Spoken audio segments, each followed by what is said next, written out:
tell me what you don't like about your TV shows. Ryan Murphy is a name that is synonymous with camp musicals or horror anthologies. But before Glee and American Horror Story, there was Nip Tuck.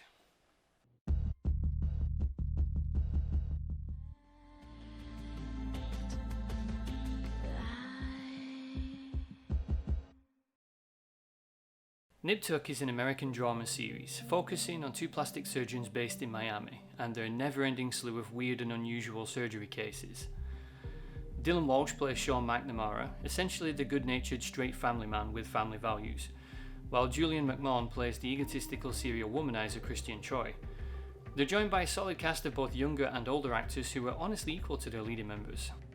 Though the show utilises the characters' jobs as plastic surgeons to give us a weird and unusual events, the show really is a pretty in-depth study of human psychology and behaviour and the interactions between people. It features a huge litany of complicated social and personal issues which would probably be more relevant today than it was when this was first created.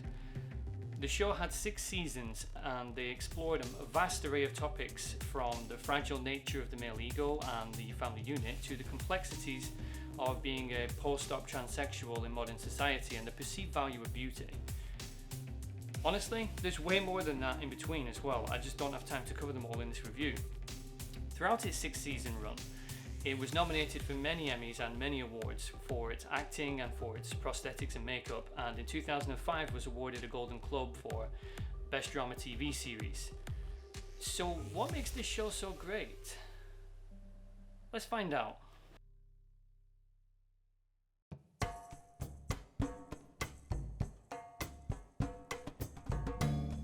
The show masterfully uses its setting in Miami to accentuate the aesthetics of the supposedly glamorous world of plastic surgery, while at the same time also presenting a seedy and sleazy version of that same setting.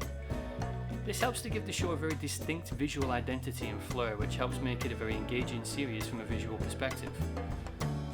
The set designers did a great job of dressing the set in a way that reflects both the sleazy aspects of their chosen career and also the slick professionalism one might expect from a couple of people whose job it is to peddle solutions to insecurity. The homes the characters occupy are also an excellent reflection of the characters themselves, with Christian's home being filled with minimalistic contemporary art and stylish furnishings but zero heart and soul whatsoever. Christian himself is a character who is aggressively preoccupied with outward appearances but whom feels empty and unfulfilled inside and constantly pines for the type of existence his business partner has crafted for himself. Sean's house is almost a complete contrast. It's lacking all the trappings of Christian's bachelor pad and has none of the style and bravado.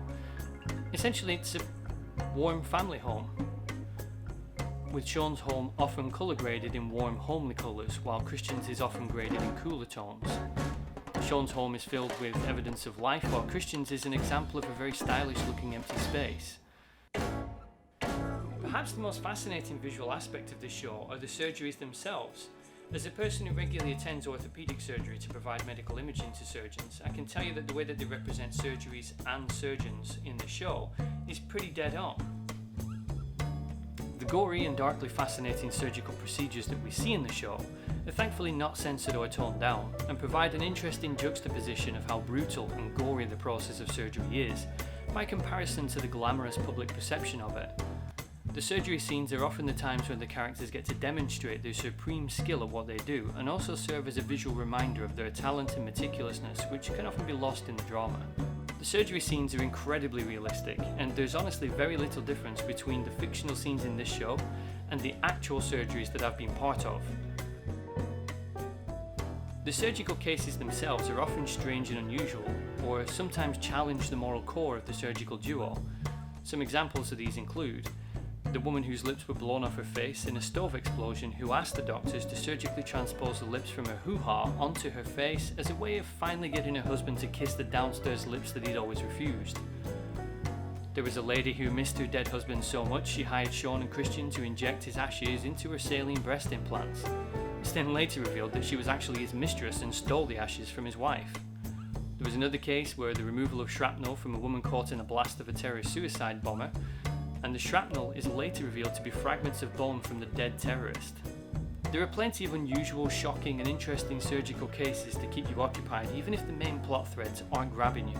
Another interesting facet which reflects a lot of real life surgeries is how the surgeons will play music while they operate. More on that shortly.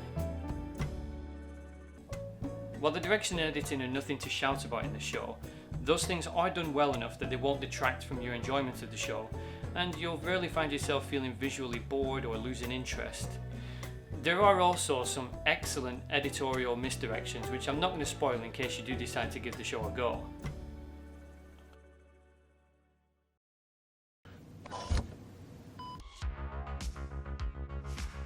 Most movies and shows tend to use sound design and music to highlight and accentuate the events that happen on screen.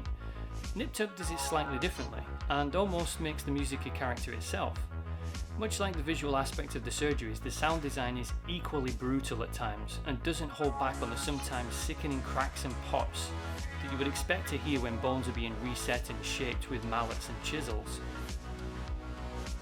The music is a collection of mostly 80s electro pop hits, which, while sometimes being a bit on the nose, do perfectly encapsulate the universe this show exists in.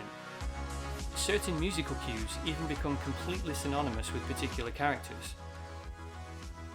It's pretty rare that I praise licensed soundtracks for TV and film because I actually think that it's pretty lazy to try and lean on the music to tell the emotion and story instead of letting your writing or the visuals do that for you. Nip Tuck is one of the few occasions where I think each and every piece of licensed music was selected very carefully to accentuate character traits, and so they tend to fit into the show really well, and they don't feel lazy at all. The series overall has an excellent soundtrack of 80s pop hits, which at the time of broadcast are often featured in compilation albums' top 100s and top 10s.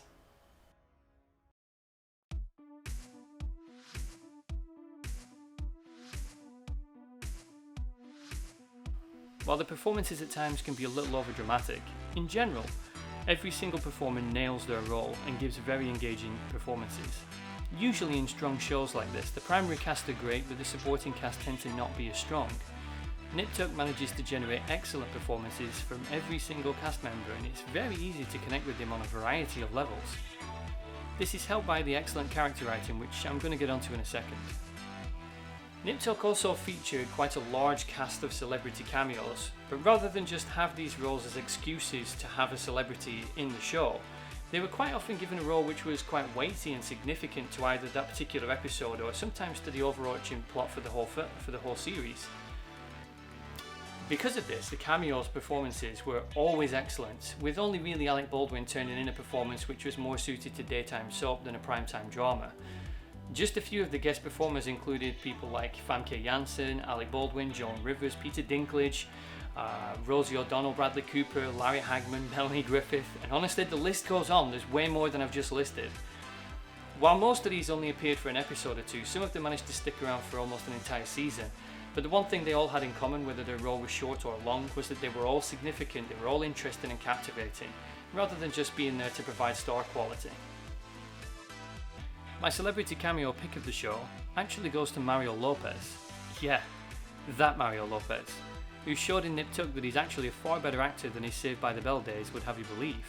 While literally every single member of the cast, bar Alec Baldwin, gives outstanding performances, it's Robert Lasardo's excellent performance as recurring primary antagonist Escobar Gallardo who is the standout performer of the show, giving us a superbly memorable, morally bankrupt, drug-dealing, abusive villain who spends the better part of the entire 6-season run personally tormenting Sean and putting both characters in a host of compromising and nerve-wracking positions, while also playing the role with such charisma and verve that he's almost likeable in a weird, twisted way.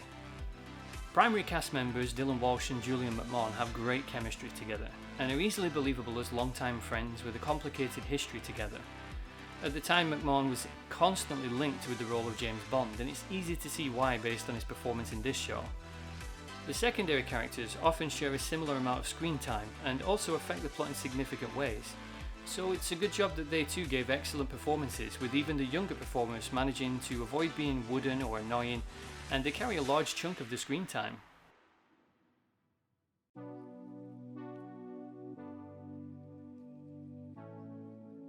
This has been one of my favourite shows for a long time, and it's largely down to the superb writing, which, in my opinion, trounces the writing of Murphy's two more famous shows. The characters are all incredibly well defined, and they go through a lot of challenges and changes which help them to evolve slowly over the course of time of the show, but at the same time, they're not changed so much that they're unrecognisable from the characters that you connected with at the very beginning of the show. That's not something that's very easy to do, and it's a great nod to how good the writing actually is in this show. An interesting thing about this show is that although it features a large array of guest cameos, they were rarely wasted, and in almost all cases were written roles which helped to deepen and explore the primary cast psychology and situations, which is probably what attracted such famous guests to the roles in the first place. Now there's going to be a couple of spoilers here, major spoilers. So if you've already decided that you are going to give this show a chance, turn off this review and go watch the show, because I'm going to talk through some major plot points here. If you're still unconvinced as to whether or not you should watch it, then stick around and listen to what I've got to say, it might change your mind. My main praise for the show is reserved for its superb plotting and storytelling. Murphy and his team tackle a wide array of issues and stories which will be incredibly relevant today, and something which very few, if any, other shows were exploring in this day. Famke Janssen's turn as a life coach who seduces Sean's son and destroys his family before being revealed as a transgender runaway not only acts as one of the best surprise reveals in television, it later leads to the plot thread of Matt exploring the nature of sexuality and also the difficulty of acceptance for transgender individuals in modern society. Early in season 1, when Sean and Christian agree to a shady sounding facial reconstruction on a man hiding from his boss after sleeping with his daughter, it poses the question of how much should a surgeon know about his patients and at what point should they say no. When it's later revealed that the patient slept with his boss's 9-year-old daughter, the devastated pair realise that a book should not be judged by its cover, a recurring theme for the show. One thing that really impressed me with the show's plotting is how early seeds for future plot threads were planted, leading to a very satisfying progression and pacing with the show's writing. For example, the season 3 antagonist is introduced very fleetingly mid-season 2 in a throwaway scene. The antagonist is a plastic surgeon turned serial rapist who carves his victims' faces in order to destroy them both psychologically and physically, as a method of enforcing his idea that beauty is a curse and people are more free without it. The whole plot thread regarding the carver is a season-long whodunit mystery, with some outstanding twists which I doubt that you'll see coming because I know I didn't. In addition to exploring some of the more out there storylines, the show places a strong focus on exploring romantic relationships and the family unit as well. On the surface, it seems like both characters have the perfect versions of their respective lifestyles. Christian has the sports car driving, unattached bachelor lifestyle of a man constantly snorting cocaine off the asses of beautiful women moments before he fucks them, and Sean has the type of rock solid nuclear family stability that most people aspire to have. As you might expect, each character has a desire to experience the other's life, which leads to some pretty emotionally heartbreaking moments for both characters, and some shocking and surprising turn of events which leads both to question whether the life they had was truly what it seemed to be. The underlying theme cast throughout the personal events of both characters is that nothing is perfect and we should appreciate what we have. A tad cliche, especially for a show about plastic surgery, but it's executed so well that you definitely won't mind. This has been longer than my usual reviews and I've talked about it in much more detail, and I haven't even scratched the surface of what the show is or how entertaining and shocking it can be. For some reason it's not particularly easy to find, which is probably why it's rarely talked about these days and is usually forgotten when conversations of greatest TV shows come up. At the time of recording this review I could only find one season on Amazon and the rest had to be viewed on FX+. Nip Tuck was way ahead of its time in terms of the stories that it decided to tell, and if this show were released now, I think it would be praised for its bravery in tackling such divisive and sensitive issues. The fact that it did this in the early 2000s marks it as a bit of a trailblazer, since the sudden glut of shows featuring social inequality and minority issues now is largely down to the fact that it's suddenly become en vogue and therefore profitable to feature those types of plot. Nip Tuck was doing it at a time when it was actually risky and unpopular to feature these types of issues. Essentially what I'm saying is, why haven't you watched Nip Tuck yet? You pricks. Thanks a lot guys, hope you enjoyed the review and I hope you'll give the show a chance.